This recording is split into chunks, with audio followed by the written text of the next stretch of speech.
Hello my dear students, welcome to Teacher at Home. Today class we are going to learn the third chapter, that is Taro's Reward. Before you read, this is a story about a thoughtful and loving son. He works hard to fulfill his parents' wishes and gets some unexpected help. അതായത് ഇതൊരു സ്റ്റോറിയാണ് അല്ലേ, ഒരു മകനെ കുറിച്ച് നന്നായി work ചെയ്തിട്ട് പാരൻസിന്റെ എല്ലാ ആഗ്രഹങ്ങളും നിറവേറ്റി കൊടുക്കുകയാണ്. താരോസ് reward. Young woodcutter named Taro lived with his mother and father on a lonely hillside. അപ്പോൾ ഒരു ചെറുപ്പക്കാരനായ മരം വെട്ടുകാരനാണ് അല്ലെ, ആരാ താരോ. ലീവ്ഡ് ആരുടെ കൂടെ, അച്ഛൻ്റെ അമ്മയുടെ കൂടെയാണ് ജീവിച്ചിരുന്നത്, ഹിൽ സൈഡിൽ, മലയുടെ സൈഡിലായിട്ട്, മല മുകളിൽ. All day long he chopped wood in the forest. എല്ലാ ദിവസവും മരം വെട്ടാൻ വേണ്ടി പോവാറുണ്ട്. Though he worked very hard, earned very little money. നല്ലോണം പണിയെടുത്താലും കുറച്ചു മാത്രമേ സമ്പാദിച്ചിരുന്നുള്ളൂ. This made him sad. ഇതവനെ ദുഃഖത്തിലാക്കി. ഇപ്പൊ ഇതിലെല്ലാം വേർഡ്സ് ഉണ്ടോ? Chopped means cut into pieces, മുറിക്കുക, കഷ്ണങ്ങളാക്കുക. For he was a thoughtful son and wanted to give his old parents everything they needed. അപ്പോൾ ഇതിനെപ്പോഴും ചിന്തിക്കുകയാണ് അല്ലേ, പാരൻസിന് വയസ്സായവരാണ്, അപ്പോൾ അവർക്ക് എന്ത് വേണമെങ്കിലും കൊടുക്കണം എന്നുള്ളത്. One evening when Taro and his parents were cutting, sitting in a corner of a hut, a strong wind began to blow. അപ്പോൾ ഒരു ദിവസം താരോവും അവരുടെ പാരൻസും വീടിൻ്റെ അരികിൽ ഇരിക്കുകയായിരുന്നു. ആ സമയത്ത് വലിയൊരു കാറ്റ് വീശി. It whistle through the cracks of the hut and everyone fell very cold. അതായത് ആ ഗ്യാപ്പിൽ കൂടിയിട്ടാണ് അത് അങ്ങോട്ട് ആഞ്ഞു വീശിയത്. എല്ലാവരും നല്ലോണം തണുത്തു. Suddenly Taro's father said, I wish I had a cup of sake. I would warm me and do my old good heart. അപ്പൊ സെയ്ക്ക് എന്നുള്ള ഉദ്ദേശിക്കാൻ നല്ലൊരു കാറ്റ് വീശിയില്ലേ. അപ്പൊ അച്ഛൻ പറയാണ്, എനിക്ക് ഒരു കപ്പ് സെയ്ക്ക് വേണം. സെയ്ക്ക് എന്ന് നോക്കുക, popular Japanese drink. Sa is pronounce like fa in father and ke in means way. അപ്പൊ ജപ്പാനീസ് ഡ്രിങ്ക് ആണ് സെയ്ക്ക്. അത് കുടിച്ചാൽ എന്നെ ഒന്ന് ഒരു ചൂട് കിട്ടുമോ എനിക്ക്. വിസിൽ ത്രൂ എന്ന് പറയാം, pass through with whistling sound. വിസിലിന്റെ സൗണ്ടിൽ കൂടെ പാസ് ചെയ്യാം. ഓക്കെ, എക്സ്പെൻസീവ് പറഞ്ഞാൽ costly. This made Taro sadder than ever. For the heart-warming drink called sake was very expensive.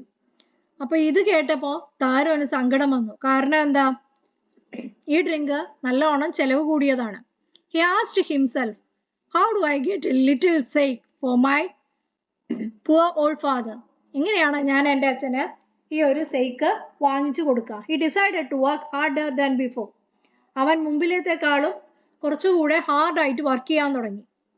Next morning, Taro jumped out of his bed earlier than usual and made his way to the forest. പിറ്റേ ദിവസം താരോ എന്ത് ചെയ്തു? കുറച്ചുകൂടെ നേരത്തെ എണീറ്റ് കാട്ടിലേക്ക് പോയി. He chopped and cut as the sun climbed. നല്ലോണം ഇറകളൊക്കെ കഷ്ണങ്ങളാക്കി അല്ലേ. And soon he was so warm that he had to take off his jacket. അതായത് അതിരാവിലെ പോയതാണ്, പിന്നെ വെയിലടിക്കാൻ തുടങ്ങി. അപ്പോൾ കോട്ടൊക്കെ ജാക്കറ്റൊക്കെ ഇട്ടിട്ടാണ് പോയത് അല്ലേ, കാരണം തണുപ്പത്താണ് പോയത്. സൂര്യൻ ഉദിച്ച് നല്ലോണം വെയിലായി തുടങ്ങിയപ്പോൾ എന്താണ്, ഉഷ്ണിച്ചിട്ട് സ്വെറ്റ് വന്നതുകൊണ്ട് ജാക്കറ്റ് പുറത്തിട്ടു. ഹിസ് മൗത്ത് വാസ് ഡ്രൈ, വായ ഉണങ്ങി. And his face was wet with sweat അല്ലേ, മുഖമൊക്കെ എന്താണ് വേർത്ത് കുളിച്ചിരിക്കുക. My poor old father, he thought, if only he was as warm as I. അപ്പോൾ എൻ്റെ പാവം അച്ഛൻ, അദ്ദേഹത്തിന് ഇതുപോലെ ചൂടാവണമെന്ന് ആഗ്രഹമുണ്ട്. And what he began to chop even faster thinking of the extra money. പെട്ടെന്ന് തന്നെ അവൻ എന്താ ചിന്തിച്ചത്? കൂടുതൽ പൈസ ഉണ്ടാക്കുന്ന കാര്യമാണ് ചിന്തിച്ചത് അല്ലേ. He must turn to by the sake to warm the old man's bone. അച്ഛൻ്റെ ഓൾഡ് മാൻ അല്ലേ, വയസ്സായ ആളാണ്. അപ്പോൾ എന്താണ്, അവര് ചൂടാക്കാൻ അത് എങ്ങനെയും വാങ്ങിച്ചു കൊടുക്കണം. Suddenly Taro stop chopping. What was that sound he heard? പെട്ടെന്ന് തന്നെ അയാള് ഈ ചോപ്പിങ് നിർത്തി. ഒരു സൗണ്ട് കേട്ടു അല്ലേ. മെയ്ഡ് ഹിസ് വേ ടു പറയാം went to. Heard. Could it possibly be rushing water? വെള്ളം ആഞ്ഞു വരുന്ന സൗണ്ടാണോ അത്? Taro could not remember ever seeing or hearing a rushing stream in that part of the forest. Was thirsty. കാരണം അവിടെ ഒരു വെള്ളത്തിന്റെ ഒരു ഒഴുക്ക് ഇതുവരെ അവന്റെ ശ്രദ്ധയിൽപ്പെട്ടിട്ടില്ല. അവനാണെങ്കിൽ നല്ല ദാഹമുണ്ട്. Axe dropped out of his hands and he ran in the direction of the sound. അവൻ മഴു താഴെ വെച്ചിട്ട് അതായത് ഈ സൗണ്ടിന്റെ നേരേക്ക് പോകാൻ തുടങ്ങി. Taro saw a beautiful little waterfall hidden behind a rock. അപ്പോൾ ഒരു വെള്ളച്ചാട്ടം അല്ലേ, ഒരു കല്ലിന്റെ പുറകിലായിട്ട് ഒളിഞ്ഞിരിക്കുന്നത് കണ്ടു. Kneeling at a place where the water flowed quietly, he chopped a little in his hands and put it into his lips. അപ്പോൾ അവൻ അടുത്തേക്ക് പോയപ്പോഴാണ് അവിടെ ഒരു ചെറിയ അരുവി കണ്ടത്. വേഗം തന്നെ അവൻ അതിൽ നിന്നും വെള്ളം കുടിച്ചു. Was it water or was it sake? അത് വെള്ളമാണോ അതോ ആ സെയ്ക്ക് എന്ന് പറഞ്ഞ ഡ്രിങ്ക് ആണോ? He tasted it again and again, and always it was a delicious shake instead of cold water. അപ്പോൾ അവന് തോന്നി എന്താ അത് വെള്ളമല്ല, ഡെലീഷ്യസ് ആയ സെയ്ക്കാണ്. Taro quickly filled the pitcher he had with him and hurried home. താരോ പെട്ടെന്ന് തന്നെ അവൻ്റെ കയ്യിലുള്ള ആ കൂജ നിറച്ചിട്ട് വീട്ടിലേക്ക് കൊണ്ടുപോയി. The old man was delighted with the shake. അച്ഛൻ ഇത് കണ്ടപ്പോൾ നല്ല സന്തോഷമായി. Chopped a little in his hand means took some water in his hands. അല്ലേ, വെള്ളം കയ്യിൽ കുറച്ച് വെള്ളം എടുത്തിട്ട് കുടിക്കുക. Delicious, very tasty. Picture, a pot usually made up of mud. Mud കൊണ്ടുണ്ടാക്കിയ കളിമണ്ണ് കൊണ്ടുണ്ടാക്കിയ ഒരു പാത്രം. Only one swallow of the liquid, he stopped shivering and did a little dance in the middle of the floor. അപ്പോൾ വീട്ടിലേക്ക് ഈ psyche എന്ന് പറഞ്ഞ ഡ്രിങ്ക് കൊണ്ടുപോയപ്പോൾ അച്ഛൻ എന്താ ചെയ്ത് പെട്ടെന്ന് കുടിച്ചപ്പോൾ അദ്ദേഹത്തിൻ്റെ വിറയലൊക്കെ മാറി ഡാൻസ് കളിക്കാൻ തുടങ്ങി അല്ലേ. That afternoon, a neighbor stopped by for a visit. അന്ന് ഉച്ചയ്ക്ക് അടുത്തുള്ള അയൽപ്പക്കക്കാര് അവരുടെ വീട്ടിലേക്ക് ഒന്ന് വിസിറ്റ് ചെയ്തു. Taro's father politely offered her a cup of shake. താരയുടെ അച്ഛൻ എന്ത് ചെയ്തു? താരോയുടെ അച്ഛൻ ഈ ഷേക്ക് അയാൾക്ക് കൊടുത്തു, ഒരു cup. Lady drank it greedily and thanked the old man. അവര് കുടിച്ചിട്ട് ഇയാൾക്ക് നന്ദി പറഞ്ഞു. Taro told her the story of the magic waterfall. Thanking him for the delicious drink, she left in a hurry. അപ്പോൾ ഈ കഥയും ഈ മാജിക് വാട്ടർഫാളിനെ കുറിച്ചുള്ള കഥയും അച്ഛൻ അദ്ദേഹത്തോട് പറഞ്ഞു, ആ ലേഡിയോട് പറഞ്ഞു. അവർ പെട്ടെന്ന് തന്നെ കുടിച്ചിട്ട് ധൃതി പിടിച്ചു പോയി. By nightfall, she had spread the story throughout the whole village. രാത്രിയാവുമ്പോഴേക്കും ഈ കഥ ആ വില്ലേജ് മൊത്തം പരന്നു. At evening, there was a long procession of visitors to the woodcutter's house. അപ്പോൾ വൈകുന്നേരം ആവുമ്പോഴേക്കും കുറേ പേര് ഇവരുടെ വീട് സന്ദർശിച്ചു. Each man heard the story of the waterfall and took a sip of the shake. In less than an hour, the picture was empty. ഓരോരുത്തരും ഈ കഥ കേൾക്കലും പിന്നെന്താ അതിലത്തെ കുറച്ച് ആ ഷേക്ക് കുടിക്കുകയും ചെയ്തതോടുകൂടി അരമണിക്കൂറിൽ അത് മൊത്തം കാലിയായി.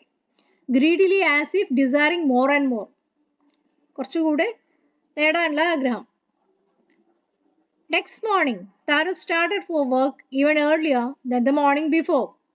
അപ്പോൾ കുറച്ചുകൂടെ നേരത്തെ അയാൾ ജോലിക്ക് ഇറങ്ങി.